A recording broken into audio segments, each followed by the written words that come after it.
আসসালামু আলাইকুম everyone, welcome back to my channel Munni cookings and বেকিংসে।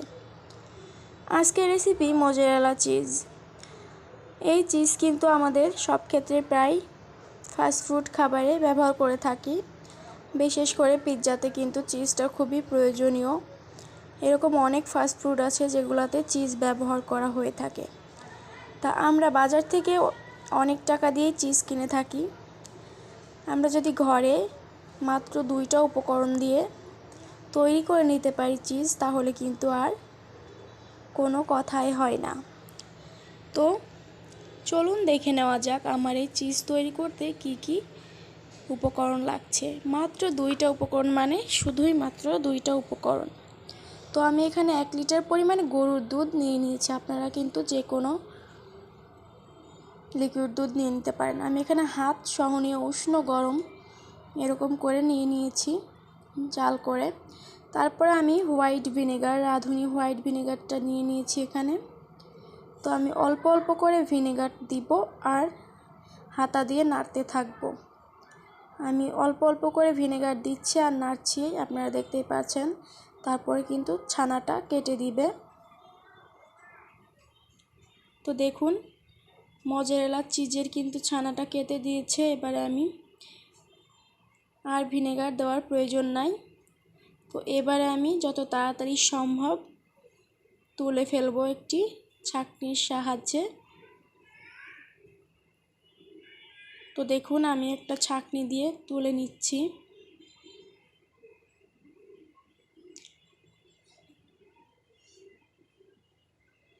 তো আপনারা দেখতেই পাচ্ছেন কতটা সফট হয়েছে আমার এই মোজারেলা চিজ। তো তারপরে আমি যেটা করব, এখন আমি ধুয়ে নিব এটাকে। আমি এখানে এবার নর্মাল পানিতে দিয়ে ধুয়ে নিব। আমি প্রথমে এটাকে একটু চিপে পানিটা বের করে দিব ভিতর থেকে। মোজারেলা চিজ তৈরির ক্ষেত্রে কিন্তু এই ধোয়ার প্রসেসটাই সবথেকে বেশি কার্যকরী। আপনি যদি ভালোভাবে এই চিজটি ভালোভাবে ধুয়ে আমি যেভাবে দেখাচ্ছি সেভাবে রেসিপি ফলো করে তৈরি করেন, তাহলে অবশ্যই পারফেক্ট মোজারেলা চিজ তৈরি করতে পারবেন। তো এই পর্যায়ে আমার কিন্তু হয়ে গিয়েছে চিপে নেওয়া। এবার আমি পানিটা ফেলে দিব। তারপরে আমি এর মধ্যে ঠান্ডা পানি অ্যাড করে দিব, মানে নর্মাল যে পানিটা আছে ওই পানিটা। তো আমি নর্মাল ঠান্ডা পানি দিয়ে দিচ্ছি।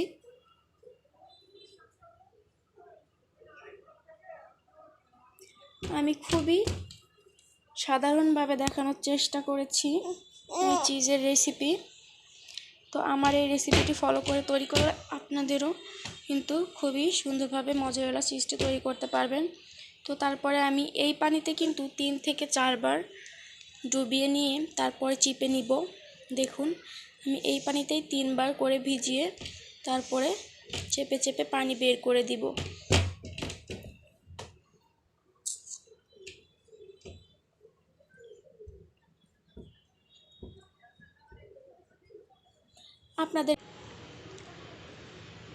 আপনাদেরকে কিন্তু আবারও বলে দিচ্ছি, আপনারা কিন্তু অবশ্যই আমার এই ধোয়ার প্রসেসটি ফলো করবেন, না হলে কিন্তু পারফেক্ট চিজ তৈরি হবে না। তো আপনারা একটু মনোযোগ সহকারে এই ভিডিওটি কোনো রকম স্কিপ না করে দেখুন। তো দেখুন তারপরে আমি কিন্তু 3 বার ধুয়ে নিয়েছি অলরেডি। এবারে আমি এই পানিটাও ফেলে দিব।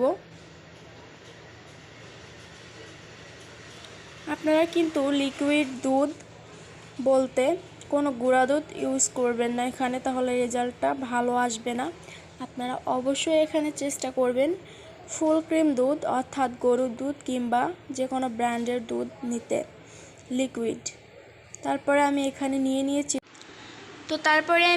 কিন্তু নিয়ে নিয়েছি হাত সহনীয় গরম পানি। ঠিক আমি যেরকম দুধটি গরম করে নিয়েছিলাম হাত সহনীয় সেরকমই গরম পানি নিয়ে নিয়েছি। এবারে আমি এটাতেও 3 বার করে ডুবিয়ে তারপরে পানি চিপে ফেলে দিব। জাস্ট 3 বার করে সবগুলাতে দিয়ে পানি চিপে কিন্তু ফেলে দিবেন। তো দেখুন আমার এই চিজটি কিন্তু অনেক সুন্দর হয়েছে। তো আমি কিন্তু আবার পানি ছাড়িয়ে নিচ্ছি। আমি কিন্তু ভিডিওটি একটু বড়ই করে তৈরি করেছি, কারণ আপনাদের বোঝানোর সুবিধার্থে। আমি কিন্তু এখানে কোনো রকম ভিডিও স্কিপ করিনি, আপনাদেরকে চেষ্টা করেছি পুরো ভিডিওতে সব কিছু ডিটেলসে বলার জন্য, যাতে আপনাদের কোনো প্রবলেম না হয়। তো দেখুন, আমি আবার চিপে চিপে পানি বের করে ফেলে দিচ্ছি। তো আমার গরম পানিতে ধুয়ে নেওয়া কিন্তু কমপ্লিট হয়ে গিয়েছে। আমি এবার এই পানিটি ফেলে দিব। তারপরে আমি এর মধ্যে শেষবার যেই ধোয়াটার প্রসেস করব, এই ধোয়াটা কিন্তু অতিরিক্ত গুরুত্বপূর্ণ। তো তারপরে আমি এর মধ্যে আইস দিয়ে দিচ্ছি। তারপরে আমি ফ্রিজের কিছু ঠান্ডা পানি অ্যাড করে দিব। তো এবারে আমি লাস্ট 3 বার ধুয়ে নিব। এবার ধুলে আমার আর মোজারেলা চিজটি ধোয়ার কোনো প্রয়োজন নাই।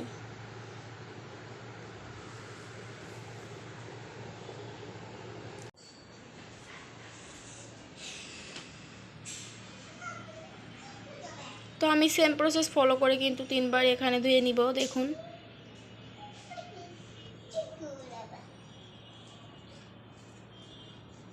মাত্র 2টি উপকরণ দিয়ে এত সুন্দরভাবে, এত সহজভাবে যে মোজারেলা চিজ তৈরি করা যায়, আসলে সত্যিই অভাবনীয় একটি বিষয়। তো আপনারা অবশ্যই আমার এই রেসিপিটি ফলো করে যদি চিজ তৈরি করেন, অনেকটাই কিন্তু সুন্দর হবে। তো দেখুন, আমার কিন্তু মোজারেলা চিজটি এবার ধোয়ার প্রসেসটি কমপ্লিট হয়ে এসেছে। আমি আরেকবার ধুয়ে নিচ্ছি।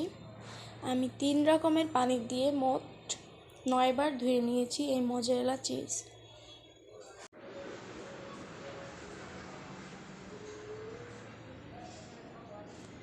তো দেখুন, আমার কিন্তু মোজারেলা চিজ ধোয়া কমপ্লিট হয়ে গিয়েছে।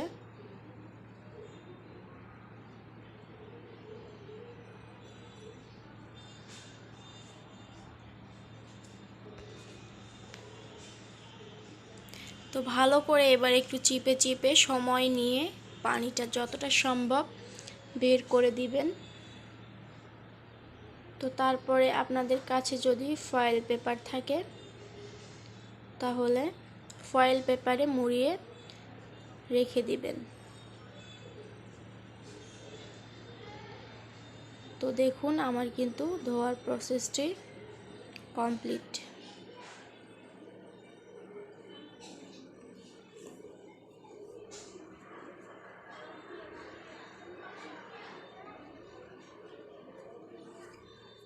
তো এই পর্যায়ে আমি এখানে ফয়েল পেপার আমার কাছে নাই, এই কারণে আমি এখানে নিয়ে নিয়েছি পলি।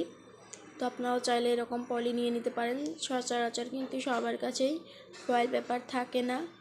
তো আমি এভাবে মুড়িয়ে, পলি দিয়ে মুড়িয়ে, তারপরে ভালোভাবে যাতে হাওয়া না ঢুকতে পারে সেভাবে মুড়িয়ে রেখে দিব ডিপ ফ্রিজে।